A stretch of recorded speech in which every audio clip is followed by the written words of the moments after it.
Rebonjour tout le monde. Merci d'être présent à notre belle session avec Jean-François. Qu'on vous fait, bon, ça fait quoi, 4-5 ans maintenant qu'on joue ensemble ce genre de thématique. Et donc aujourd'hui, on a le plaisir de vous accueillir dans une session un peu spéciale qui va faire en fait suite à la session de l'année dernière. On vous a démontré en fait par plusieurs attaques, enfin plutôt par une kill chain, comment on attaquait un domaine en try-ID en partant vers le bas, vers le haut, ou vers le haut, vers le bas. On a fait en fait ce qu'on appelle du pivoting, tout simplement. Et puis, on vous a montré surtout les contre-mesures, c'est-à-dire en termes de défense, qu'est-ce qu'on peut faire pour y remédier. D'accord ? Donc, pour ceux qui ne me connaissent pas, c'est Fallout Agurut. Je suis MVP sur la partie sécurité Microsoft, et puis Regional Director aussi. J'ai ma propre boîte basée à Genève, en Suisse. Et je fais tout ce qui est consulting sécurité, pour faire simple. Voilà. Et puis, je suis accompagné de Jean-François, donc Jean-François Aprea. Je suis un peu avec le même profil que Cephala, je suis juste un petit peu plus vieux, on va dire. Donc, un peu, tu parles. Donc j'ai vu les vieilles infras d'il y a longtemps, les infrastructures SNI, IBM, tout ça, connectivité.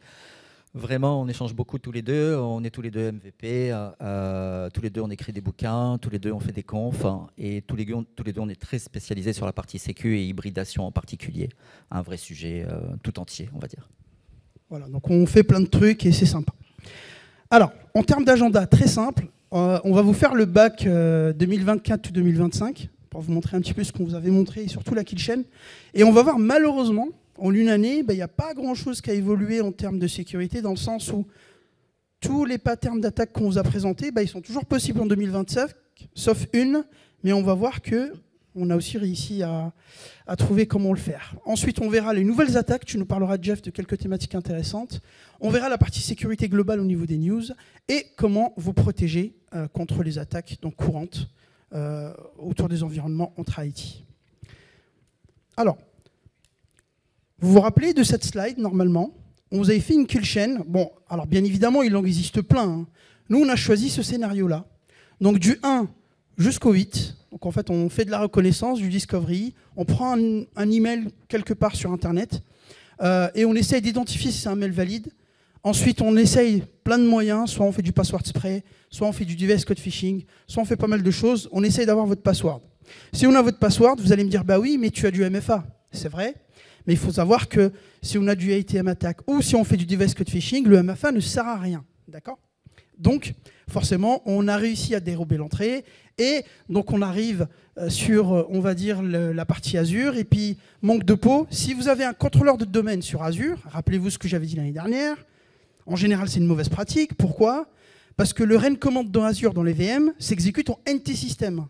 Ce qui fait qu'il me suffit d'un WinRM, d'un Evil WinRM pour créer un domaine admin, sans que vous le voyez avec un Kali. Et je suis domaine admin. Donc, je fais du DCP voting depuis Azure si je n'ai pas de landing zone. Attention à ça. C'est ça. Très important. Si vous avez un DC dans Azure, faites attention à ça. OK ? Et puis après, derrière, on arrive sur la partie pivoting in premise si j'arrive à être domaine admin. Et donc, on a le point 7 où, rappelez-vous, je vous disais qu'on pouvait bypasser. En fait, si j'arrivais à être local admin d'un Entra Connect, donc l'ID Connect, tout simplement pour ceux qui ne savent pas, c'est le serveur qui permet de faire le parallèle, la synchronisation entre le monde on-prem et le monde cloud. Et puis là-dedans, on pouvait faire du pivoting sur ce qu'on appelle le account donc de synchronisation de mot de passe. Sauf que là, finalement, c'est plus possible parce que Microsoft a mis ce qu'on appelle de l'authentification basée sur de l'application. Donc c'est cool en termes de sécu. Mais on va voir qu'on peut injecter un backdoor, certificat dans l'application, pour pouvoir se comporter comme si on était cette application. Donc faites quand même attention à ce genre de choses.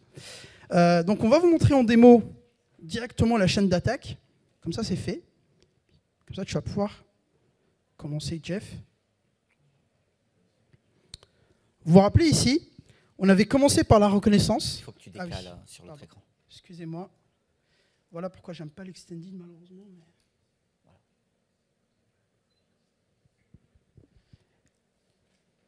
Parfait. Ici, alors, par contre, ah oui, en fait, je peux pas stopper, par contre. Non. Ce que tu fais, tu te mets en pause. Ouais, mets-toi en pause. Je peux peux pas. Avancer. Si, Ouais. tu te mets en pause là. Ah, mais je peux pas, parce qu'en fait, c'est là-bas. Il faut le faire là. Ouais, voilà. Tu vois. Voilà, tu te mets en pause là. Là, vous avez une chaîne de caractères ici qui me permet déjà de savoir, juste avec l'URL, vous avez la copier, vous mettez le lien, un mail valide de n'importe quel tenant. En fait, vous allez pouvoir savoir déjà si l'entreprise que vous souhaitez attaquer a un tenant M365 ou pas. Forcément, moi, en tant qu'attaquant, c'est très important de savoir est-ce que vous avez 365 ou pas. Si je vois que j'ai un résultat olmicrosoft.com et surtout si je vois un domaine manage, qu'est-ce que ça veut dire? Ça veut dire que vous n'avez pas de fédération. Donc du coup, tout ce qui est Golden Ticket, Golden SAML, etc., je m'en fous un peu. Je vais plutôt m'orienter vers une attaque plutôt de mode manage. D'accord? Et donc après, ici, vous avez le module AD Internals, où tout simplement, parce que c'est des API publics, hein, donc on peut avoir votre ID du tenant de manière très simple, en lecture seule, depuis l'extérieur, sans authentification. Alors vous allez me dire, l'ID du tenant, tu ne vas rien en faire. Oui et non, parce que ça voudrait dire que vous avez un tenant Azure AD, et donc je vais pouvoir orienter mes attaques uniquement sur cette cible-là. D'accord? Parce que je vous rappelle que je ne vous connais pas. Je suis allé sur LinkedIn, j'ai vu votre mail, et je l'ai cherché sur Internet. OK? Donc là, voilà, on arrive à avoir quelques infos intéressantes, ici. Donc là, je peux aussi voir en termes de domaine, si vous avez du DM, SPF, etc., c'est toujours des indications intéressantes. Et puis ensuite, derrière, admettons, j'ai fait du phishing, d'accord, et j'ai réussi à avoir votre mot de passe pour le moment. OK, donc je suppute. OK? Donc là, j'ai votre mot de passe et j'ai l'utilisateur. Donc ce que j'ai besoin de savoir, c'est est-ce que vous avez du MFA qui est activé derrière ce compte? En fait, ce que je fais, c'est plutôt que de me connecter à la main sur tous les services, je lance un petit outil qui s'appelle MFA Sweeper, automatiquement. Et puis lui, il va me dire, tiens, l'utilisateur, en fait, finalement, vous voyez que, en fait, avec les conditions access qu'il a, en fait, on a deux applications où le MFA n'est pas activé. Et là, ça devient intéressant. Ça veut dire que même si vous avez des CA qui disent MFA obligatoire pour toutes les applications, en fait, souvent, vous passez au travers quelques applications qui sont intéressantes, qui sont en back-end. Et donc là, je me dis, tiens, donc là-dessus, déjà, je vais pouvoir rentrer. D'accord? Et donc ici, ça, c'est le device code phishing. Donc là, c'est une autre attaque. Admettons que je n'ai pas réussi à avoir votre mot de passe. Pas de souci. Ça, je vous l'ai montré l'année dernière. On vous envoie un lien directement. Vous rentrez le code device, le code login directement dans l'application. Vous pensez que vous êtes sur une application de votre entreprise, il n'y a pas de problème. Le souci, c'est que moi, derrière, en fait, je récupère l'access token automatiquement avec un boot script PowerShell. Hein. Vous voyez, hein, c'est pas très compliqué. Par contre, ne le faites pas chez vous en production, s'il vous plaît. Vous pouvez le faire en lab, mais ça, ne le faites pas en production. On prend le script, et puis ensuite, derrière, vous avez vu le connect mggraph. En fait, je réinjecte la variable où il y a l'access token, d'accord, et automatiquement, je me connecte à votre place. Après, bien évidemment, je vais hériter de vos droits. Et si vous avez des droits sur Azure, comme par hasard, sur une landing zone où il y a un contrôleur de domaine, vous êtes déjà mort. Vous avez en 2 étapes, on est déjà mort, parce qu'il y a des attaques qui ont arrivé comme ça. Hein. On est déjà mort. Après, en général, c'est un peu plus compliqué. Donc, on va voir que la personne peut faire des mails, peut créer des groupes, etc. Et là, on va pouvoir s'amuser aussi. Donc là, vous voyez, par exemple, cet utilisateur, il a quand même pas mal de droits. Donc là, j'avais changé des trucs, voilà, pour vous montrer que ça fonctionnait, etc. Et puis là, c'est le DC sur Azure. Donc là, comme vous voyez que je me suis dit, il avait finalement les droits sur une souscription, où dedans, je peux lister les VM qu'il y a, et je vois qu'il y a des contrôleurs de domaine. Donc, intéressant. Et donc là, ici, je peux injecter un bout de script. Regardez, c'est pas compliqué. Hein. Je vais créer un utilisateur, et je le mets en tant que domaine admin directement. OK. Et après, la magie s'opère, parce que ça, c'est...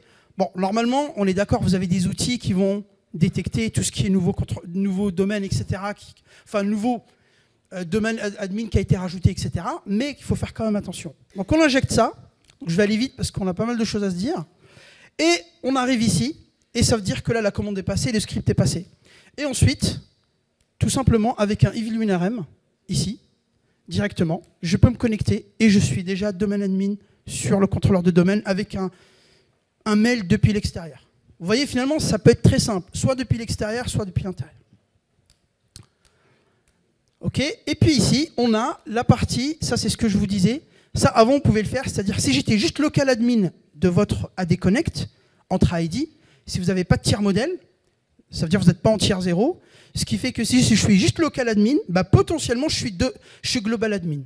Pourquoi? Parce qu'en fait, je vais tout simplement afficher ici en mémoire les credentials de la Connect. Et en fait, la Connect, tout simplement, il marche avec un compte, avec un mot de passe qui est haché. Et ensuite, derrière, je vais pouvoir l'injecter. Et en fait, je vais me connecter, enfin, je vais me comporter comme si c'était moi la Connect. Du coup, je vais faire ce que je veux. D'accord? Et ce qui est intéressant, c'est que du coup, je vais pouvoir lister les comptes qui ont les privilèges Global Admin. Et comme je suis un AD Connect, donc je ne passe pas par la policy de password, bah, je vais pouvoir resetter votre password même si vous êtes global admin. D'accord? Et donc là, automatiquement, je peux passer en mode... Et là, je me connecte et je suis global admin et c'est terminé.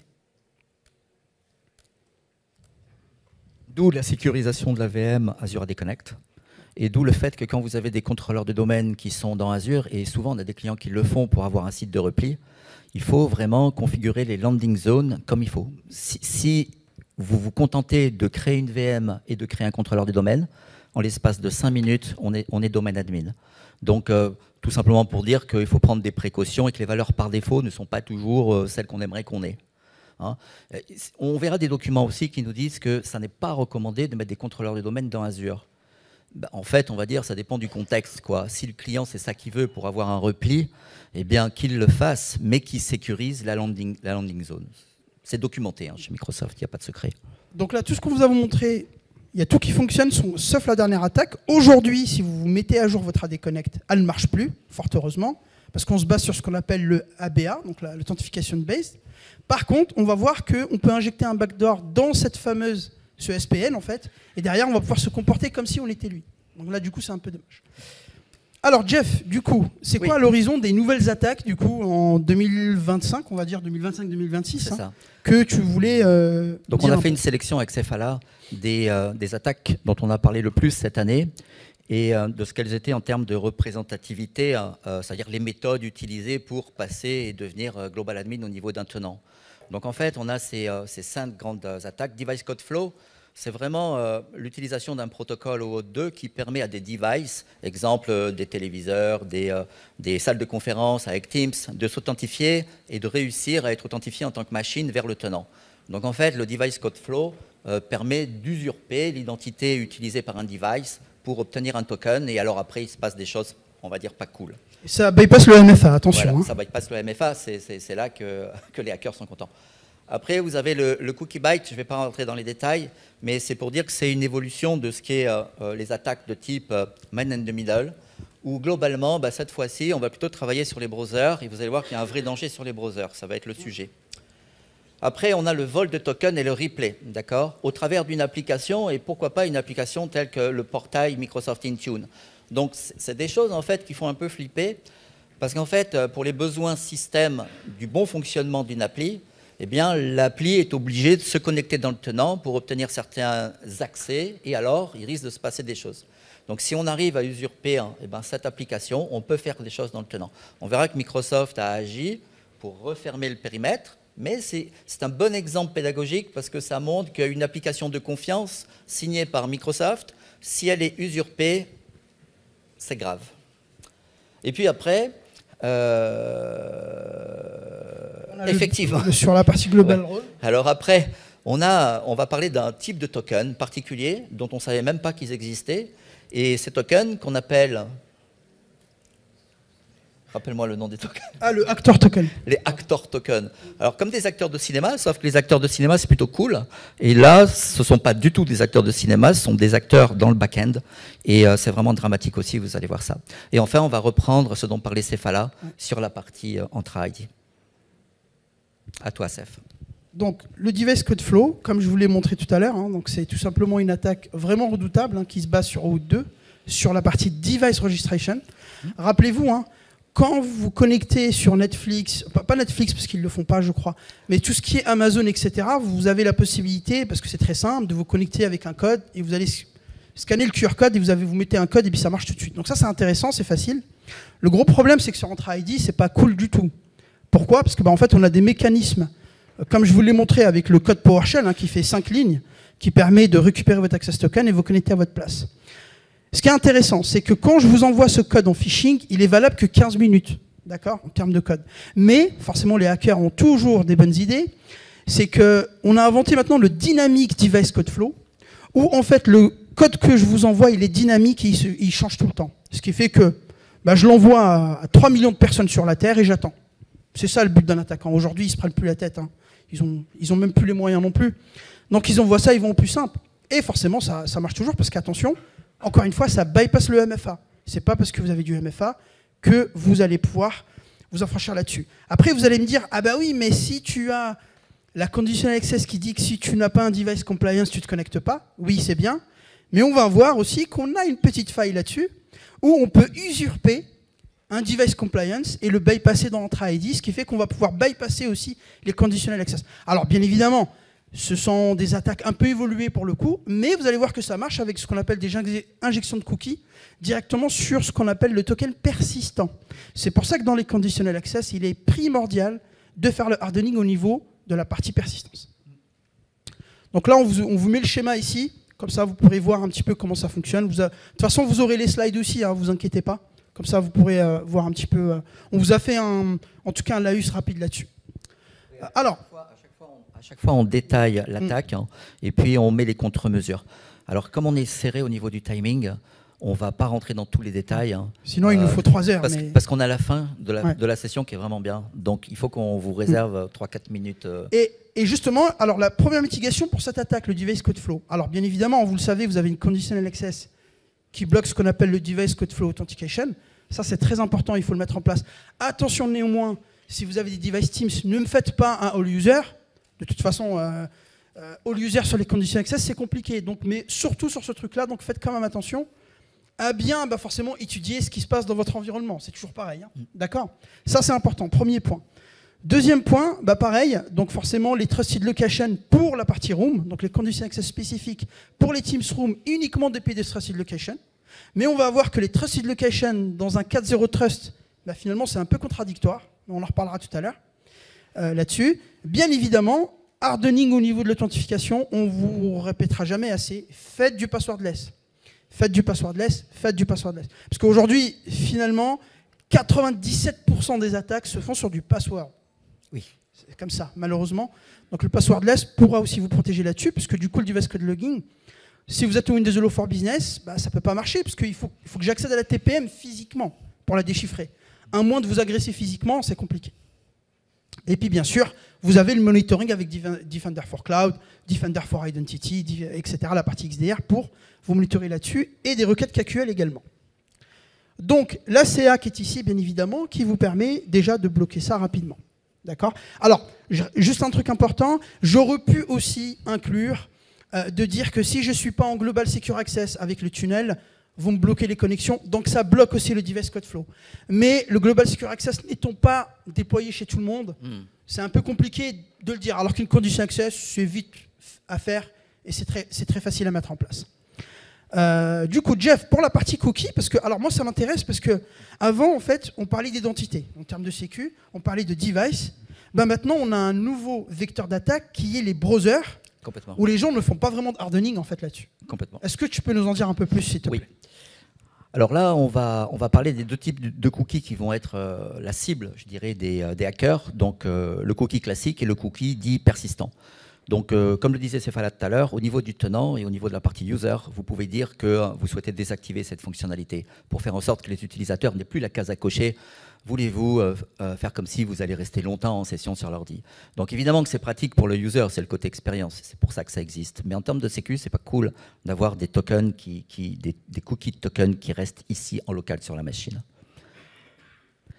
Donc ici, on a la façon dont ça va se passer. En général, c'est toujours pareil, c'est lié à la navigation de l'utilisateur.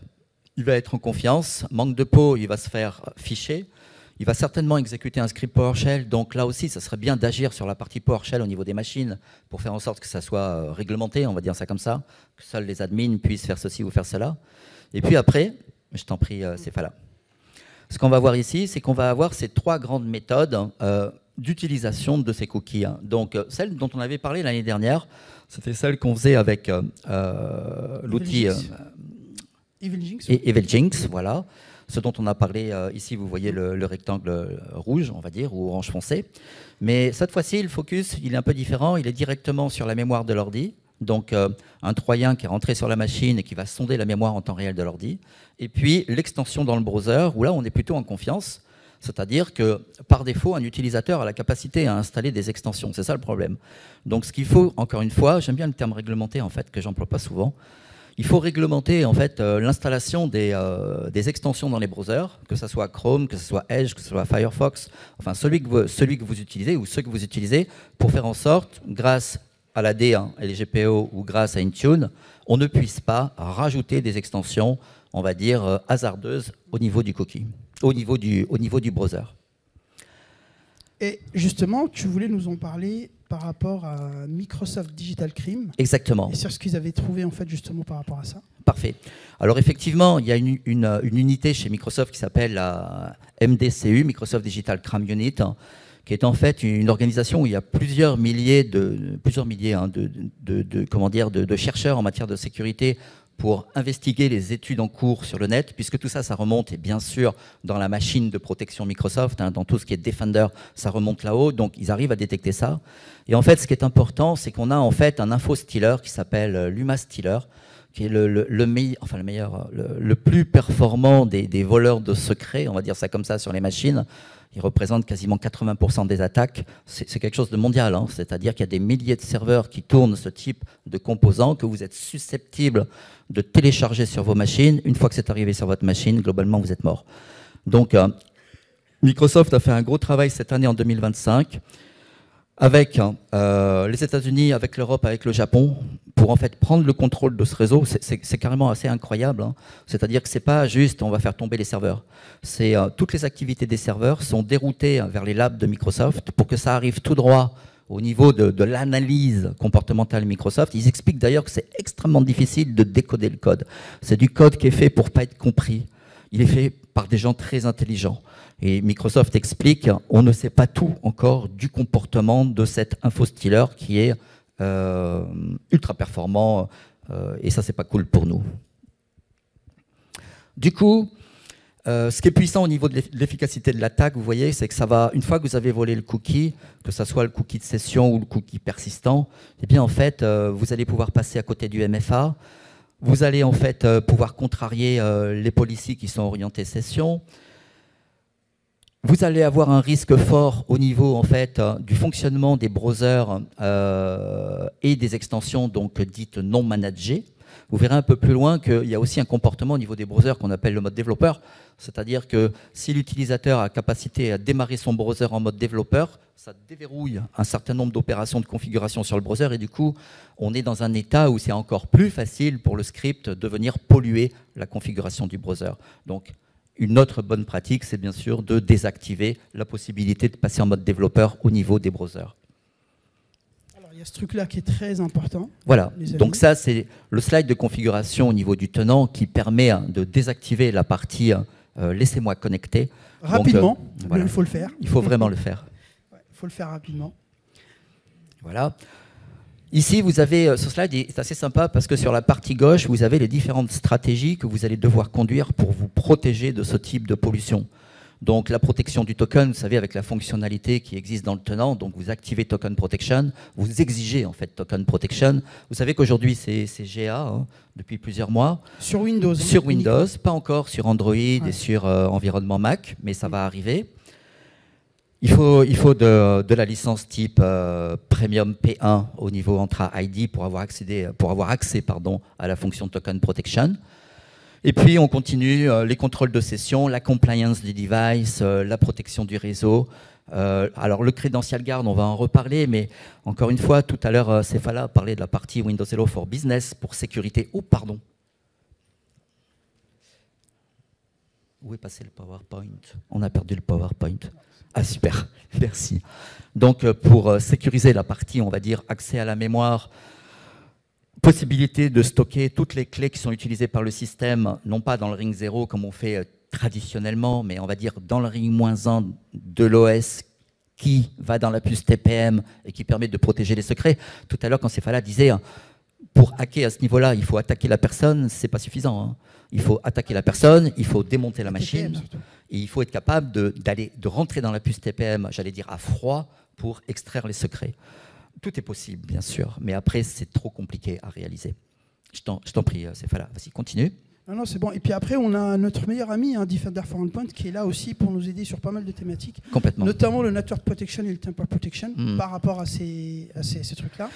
Et on verra tout à l'heure que Credential Guard, malheureusement, soit peu connu par les gens, par les clients, par les entreprises, ou soit peu utilisé, ou alors on ne sait pas vraiment comment ça fonctionne. C'est dommage parce que ça peut vous protéger contre énormément de choses, sachant que sur Windows 11, depuis une certaine version, c'est pratiquement valable par défaut si vous êtes en entreprise. Donc on en reparlera tout à l'heure. On en reparlera un peu tout à l'heure. Après, vous avez ici encore d'autres choses. Donc le mode développeur, bien sûr, sur la partie Edge, etc., à surtout bannir, ça c'est très important. Faites du hardening directement avec Intune sur vos browsers, ça c'est aussi important pour justement en avoir le contrôle. Bien évidemment, la partie hunting est très intéressante, donc avoir votre posture XDR, KQL, les KQL requêtes prêtes, les playbooks prêts automatiques pour justement essayer soit de remédier, soit de faire du hunting automatiquement. Donc il faut être prêt à avoir cette posture de hunting là. Et ça, c'est vraiment, vraiment important. Alors, il y a un truc qui est important là sur le slide. En général, ce qui est important, on le met en orange, mais des fois, on a envie de tout mettre en orange, donc on essaie de se restreindre. En fait, c'est la partie inventaire des extensions, parce qu'on a vu qu'en ce moment, les attaques, elles passaient par les extensions des browsers. Donc, la question, c'est est-ce que Defender me protège? Réponse oui, mais si vous êtes en plan 2. Donc, si vous avez des environnements qui tournent avec du Defender for Endpoint en plan 1, malheureusement, vous n'aurez pas cette détection au niveau de la pollution du browser, au niveau des extensions. Donc c'est un détail, mais par rapport à l'attaque, c'est important. Il y a ceux qui vont être protégés de base, et il y a ceux qui n'auront pas cette protection. Alors bien sûr, après, la partie haute à governance, où on monitore les applications, qui ont été créées, et on verra tout à l'heure, on a maintenant les application policy qui sont enfin arrivés pour essayer, vous savez, dès qu'on crée la registration, on met un mot de passe de 24 mois, forcément, c'est plus facile, et puis les certificats, tout va, etc. Donc on va avoir un peu un contrôle sur ces applications qui peuvent être intéressantes. Et bien évidemment, on ne le dira pas assez, l'user awareness, ça va être c'est votre maillon faible, vos utilisateurs. Donc forcément, s'ils ne sont pas éduqués, s'ils ne sont pas formés, c'est quand même compliqué en termes de sécurité. Ok, Céphala, tu vas nous parler d'une autre attaque avec Intune et son portail. Oui, tout à fait. Explique. La partie compliance bypass, on appelle ça. Alors, c'est une attaque intéressante. Pourquoi? Parce que c'est vrai que on pourrait se dire, dans un contexte Zero Trust, normalement, vous vous rappelez les trois piliers, vérification explicite, least privilege et assume breach. Là, je rentre dans le premier pilier, le vérification explicite, où normalement, quand je dois m'authentifier dans un système, chaque signal doit être considéré comme une violation. Jusqu'à là, on est bon. Et forcément, je dois vérifier un certain liste de points. Bien évidemment, ça se fait de manière rapide. Donc, on a l'identité, on a le device, et on fait un mariage entre les deux pour faire ce qu'on appelle le ZTNA, le Network Access, qui arrive un peu plus tard avec le Global Secure Access. Mais là, je vais me focus sur la partie compliance du device, c'est-à-dire que dans mes conditions access, je vais dire effectivement, si tu n'es pas compliant, tu ne rentres pas chez moi. Bien évidemment, la compliance, je la définis chez moi. C'est quoi? C'est BitLocker, avoir une TPM, avoir le Secure Boot, avoir en fait toute la sécurité que je juge nécessaire dans mon entreprise. Ça, en général, c'est ce qu'on essaye de faire. C'est quelque chose qui marche assez bien, honnêtement. Mais malheureusement, honnêtement, ce n'est pas les attaques les plus répandues, donc ça va. Mais il faut voir qu'on peut avoir en fait quelques surprises dans ce type d'attaque. Pourquoi? Parce que en fait, on a une application ID qui est connue, qui est surtout utilisée par le company portal. Et forcément, le company portal, vous en avez besoin quand vous faites de l'Intune. Et en fait, cette application-là, elle ouvre des portes sur, en fait, on va dire, pour altérer en fait, le token d'authentification et surtout pour altérer en fait, le PRT, donc le Primary Refresh Token, au niveau de la machine. Et ce qui fait que derrière, je vais pouvoir en fait, finalement récupérer sur une machine, jouer en fait, un token, l'injecter en cookie dans un browser et en fait passer comme si la machine était compliance malheureusement. Je vous rassure, ce ne sont pas les attaques les plus, on va dire, ce pas les attaques qu'on voit le plus. C'est quand même un peu évolué. Il faut être sur place, il faut être sur la machine, etc. Mais sachez que ça peut exister. D'accord, ça peut exister. Vous n'êtes pas à l'abri. Donc c'est pas parce que vous avez des conditional access partout qui demandent la compliance qu'on est forcément 100% sécure. D'accord? On passe à côté du conditional access. Souvent, c'est le cas. Parce que là, du coup, on va la bypasser. Et en termes de démo, du coup, on va juste vous montrer celle-ci. Est-ce qu'on la voit ici? Oui, c'est ça. C'est bon. Et en fait, là, vous voyez que là, normalement, on va essayer de se connecter sur un lab ici. Là, il va me dire que c'est pas possible parce que, justement, en fait, voilà, tu arrives depuis un device qui n'est pas compliant, qui n'est pas join à notre système, etc. Et en fait, donc avec un petit... Bon, alors, il y en a plusieurs. Il y a plusieurs outils qui permettent de le faire. Là, celui-là, c'est le Bad Token Buyer. Et en fait, tout simplement, ici, on va simuler le fait d'avoir en fait un token valide pour avoir donc un PRT valide. Et ensuite, en fait, ça va tout simplement me générer un cookie que je vais injecter dans le navigateur avec un cookie editor, par exemple, automatiquement. Vous voyez ici. Du coup, je ne peux pas trop aller vite. Et donc là, voilà. Donc je vais arriver ici. Vous prenez l'extension cookie editor, vous l'injectez, ça vous fait votre token persistant.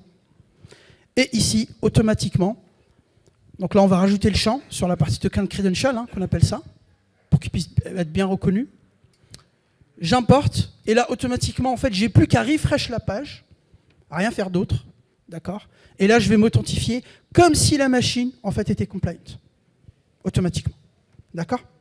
Donc c'est une attaque qui est facile à faire. Attention, faites ça en lab s'il vous plaît, ne faites pas ça en production. C'est quelque chose de facile à faire. Par contre, effectivement, c'est quelque chose qu'on ne voit pas souvent, pour être honnête, de tous les stades, de toutes les recherches qu'on fait, parce qu'on fait ça toute l'année. Mais ça peut arriver en tout cas, donc faites quand même attention là-dessus. Donc je vais revenir sur nos slides, parce qu'on est légèrement en retard.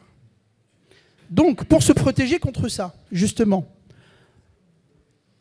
très important, Defender. Alors, Defender for Endpoint, c'est un peu, honnêtement, ça va être un petit peu la baseline de toute votre protection de toute façon, parce que tout arrive sur le device forcément. Donc, que ce soit la Tamper Protection, le Network Protection, le EDR en mode bloc, ça c'est très important en termes de connexion, en termes de protection, pardon. Bien évidemment, les risky sign-in en termes de conditional access, c'est très important. Le monitoring aussi. Et encore une fois, renforcer les méthodes phishing résistants en termes d'authentification. Parce que si j'avais du passwordless, ça serait une autre histoire. Parce que je ne peux pas jouer le token parce que je suis en web. Vous avez vu, je suis en protocole FIDO, donc Web Authentication. C'est différent. Je ne peux pas rejouer un token persistant comme ça avec un code éditeur au niveau injection. Je ne peux pas le faire. Donc c'est pour ça que malheureusement, le passwordless, aujourd'hui, on va devoir y passer. Enfin, pour moi, fort heureusement, parce qu'en plus, ça facilite la vie. Donc faites-le, c'est très important. Parce que les mots de passe, malheureusement, ont vraiment atteint leurs limites, pour le coup. Alors, ce qu'il faut savoir ici, c'est que sur cette attaque-là, il n'y a pas de CVE, parce que... C'est un comportement normal. Voilà, ce défaut est by design. Voilà, donc, du coup, c'est comme ça. Par contre, Microsoft a reconnu... Alors, ils n'ont pas vraiment reconnu. Ils ont juste dit, on vous informe qu'on a resserré. On est bien content de l'apprendre, donc ça veut dire qu'ils agissent. Donc, quand on passait par cette ID d'application, on avait certains privilèges. C'est toujours nécessaire, mais Microsoft a refermé le périmètre. Donc, il faut savoir que si vous n'utilisez pas le Company Portal, c'est une bonne idée de faire en sorte de le bloquer, de ne pas l'utiliser, ou de faire une stratégie d'accès conditionnel qui dit quand on utilise le Company Portal, je bloque. Comme ça, on est sûr que le problème n'existe plus. Donc là, vous pouvez bloquer, vous vous rappelez, l'application dont le Company Portal a besoin pour fonctionner. Donc ça, c'est important, vous pouvez le faire. Après, attention à étudier quand même dans vos cas si vous n'avez pas des spécificités dans votre environnement. D'accord, parce que j'ai vu des clients, ils avaient quand même quelques problèmes. Et bien évidemment aussi, le Token Protection. Token Protection sur Windows, aujourd'hui, il est en GA. Donc n'hésitez pas à l'utiliser parce que ça peut vous aider sur pas mal de choses aussi. Ce qu'il faut retenir de Token Protection, c'est que ça bloque l'utilisation du token sur la machine dont on parle. Donc si on vole le token, on ne peut pas s'en servir ailleurs. Donc c'est ça qu'il faut retenir. Ce qu'il faut retenir aussi, c'est qu'il faut du P1. Alors on a tous du P1 aujourd'hui, mais c'est pour dire que voilà. Ok, donc là il faut vraiment qu'on se dépêche, Jeff, parce qu'on est déjà en retard malheureusement. On est tout le temps en retard. On a les acteurs tokens, si tu voulais en dire un mot. Alors on va en dire un mot en 2 secondes, juste pour ne pas consommer trop de temps. C'est quelque chose qui a été découvert par un spécialiste sécurité. Donc Microsoft a dit oui, c'est vrai, on ne vous avait pas dit, on a des super tokens qu'on utilise dans l'infrastructure, dans le back-end d'Azure. C'est que pour nous, c'est secure que par nous, pour nous, et ce n'est pas à disposition des développeurs pour développer des applications, tout ça.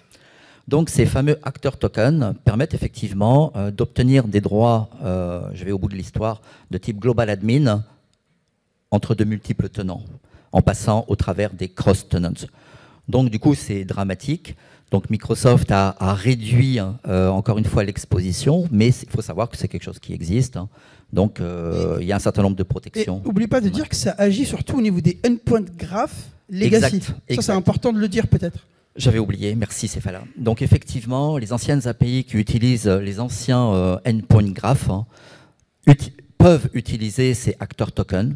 Donc ce qu'il faut, on a un petit bout de script après qu'on va vous montrer, qui permet de lister les applications qui utilisent ces endpoint legacy pour faire en sorte que vous, de votre côté, vous puissiez agir avec les équipes applicatives pour qu'ils s'alignent sur les nouveaux points de publication des services graphes. Alors, donc on va se dépêcher. On avait la partie intra-attaque, comme je vous l'avais dit. L'année dernière, je vous ai présenté ce slide où, en fait, pour chaque type de compte dans un environnement hybride identité, on pouvait avoir malheureusement une surface d'attaque.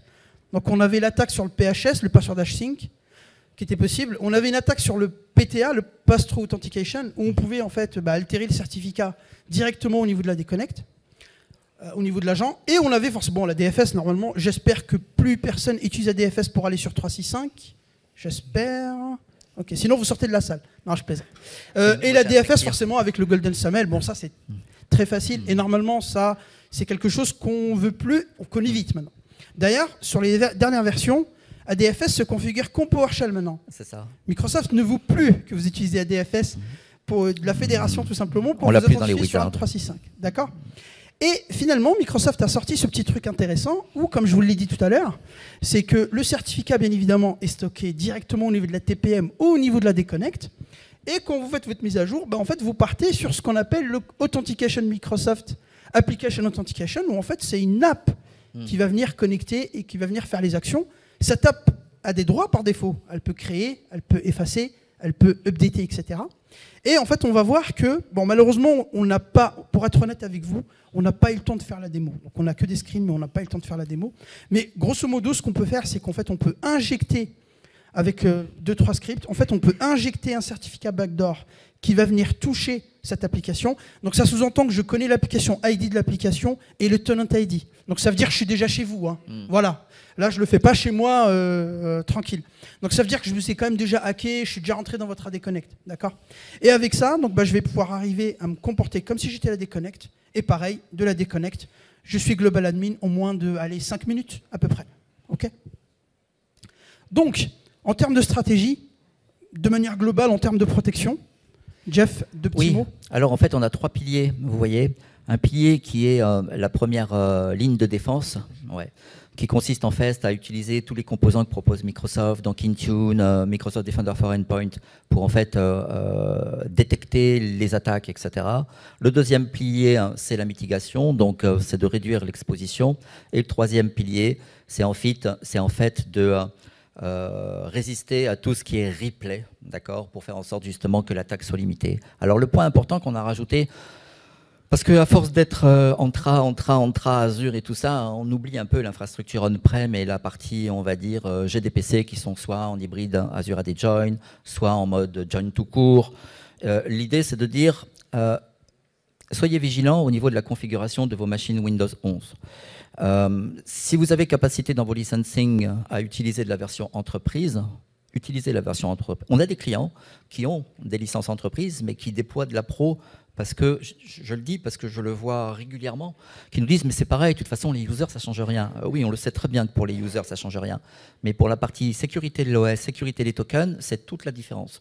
Vraiment, que ça soit une PME, une boîte de 50 personnes ou un grand groupe, on ne doit utiliser que de la version entreprise. Et comme le disait Cephala tout à l'heure, il faut s'assurer que le Credential Guard est actif. Depuis la 22H2, donc c'est pas nouveau, il est actif par défaut. Mais si quelqu'un le met désactivé, pour une raison technique, un technicien qui passe sur une machine et qui se dit « il y a des trucs qui ne marchent pas, je vais le désactiver », il va rester désactivé. Donc si vous souhaitez qu'il soit activé, il faut penser à des stratégies, soit côté GPO, soit côté Intune, pour checker ça et s'assurer que c'est toujours actif. Ne pas oublier qu'il y a des prérequis. Il faut que votre puce TPM soit dans un bon état. Ce n'est pas parce que vous avez un PC avec une puce TPM que la puce TPM a été initialisée comme il faut. Donc, vous avez des rapports dans Intune qui checkent ce qu'on appelle l'attestation de la puce TPM pour s'assurer, OK, c'est une puce TPM qui est ready, c'est-à-dire on peut s'en servir. Vous me suivez les gars, hein. Donc, ne partez pas du principe avec un a priori qui dit j'ai tout ce qu'il faut pour. Vous avez peut-être tout ce qu'il faut pour, mais si certaines fonctionnalités sont dans un état bancal, bah vous êtes juste bancal. Idem sur le Secure Boot, ça fait partie des prérequis. Si sur certaines machines, vous avez galéré parce que c'est un modèle de Lenovo ou d'HP qui vous cause des soucis avec le Secure Boot, les équipes techniques ont pris l'initiative de stopper le Secure Boot. Pour vous, tout est OK, mais le Credential Guard est désactivé à cause du Secure Boot.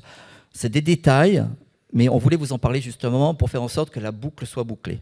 Je l'ai vu sur un parc de quand même 20 000 machines, hein, si jamais. Donc, c'est quand même dommage. Parle-nous du modèle Zero Alors, Trust. Pour finir, hein, vous connaissez ce modèle, on essaie de le faire évoluer tous les ans. En général, il est sur 6 points en termes de hardening.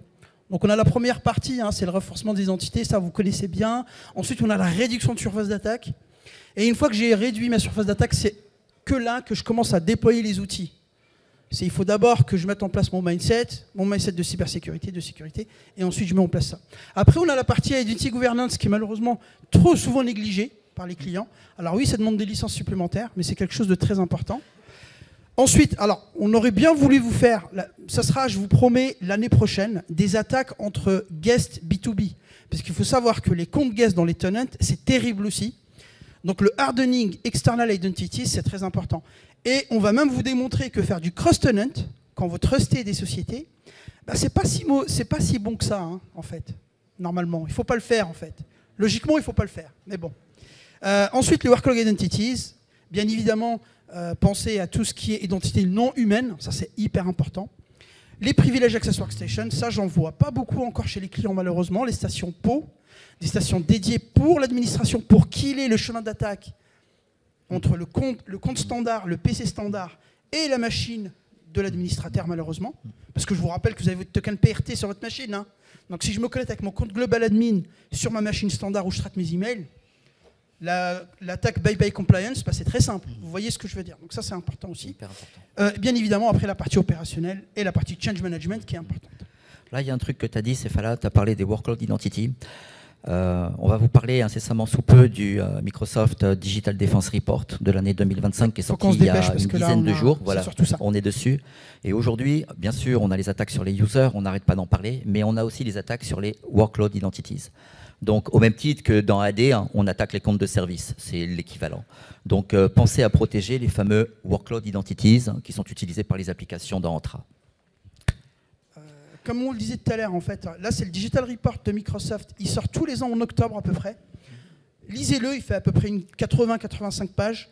Il y a beaucoup de signaux, beaucoup de choses qui sont intéressantes. Et en fait, on le voit ici, regardez par exemple sur un truc intéressant. 97% des attaques sont faites sur les passwords. Bien évidemment, quand on n'a pas de MFA, etc. Mais 97%. Sachant que les attaques évoluées qu'on vous a montrées, en fait, ça représente 3%. Et sur les 3%, même pas. Vous voyez, on a 0,2 sur la partie ITM, 0,00 sur la partie MFA. Donc vous voyez, c'est très peu. Moralité de l'histoire, le passwordless, aujourd'hui, devient... C'est plus un sujet de... C'est un nice to have ou quoi. Il faut vraiment le faire. Donc là, on doit arrêter. Et on voulait finir par... Un dernier point important, c'est qu'aujourd'hui, en fait, quand vous faites du MFA et que vous faites des trusted locations sur du MFA, en fait, ça n'a aucun sens dans le point de vue Zero Trust. Parce que rappelez-vous, le Zero Trust, normalement, je ne truste rien. Je considère comme une violation. Donc si je fais du MFA, pour dire Amit, etc., mais vous inquiétez pas, hein, quand vous êtes en trusted location, vous n'avez pas de MFA. Mais en fait, c'est faux. Là, un nouveau paradigme qui est en train d'arriver, c'est simple, c'est MFA tout le temps, partout. Et après, vous jouez sur la frequency du MFA, et quand le device change, et vous avez le CAE pour ça, pour vous aider s'il y a une altération du device, etc. Voilà, donc on a été un peu long, on est désolé, et vous aurez les slides, et j'espère que cette session vous a plu. Voilà. Merci à vous. Merci.